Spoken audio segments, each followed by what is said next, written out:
imagine the fact that you want to take an admission in IILM University.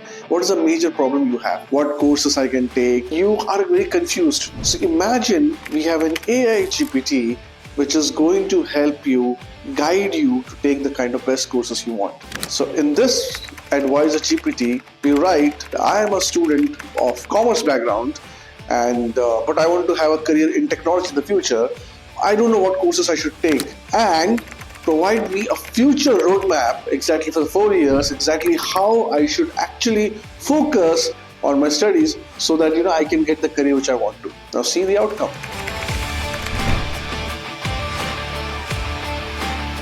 See exactly that how precisely, emotionally and empathetically for that matter, it is able to guide the student very well. It is telling the student to be very calm, be happy, we are going to help you, and see the courses it has come out. And imagine the kind of table it has come out of the whole 4-year program, exactly how in 4 years you can actually achieve the goal you want to be.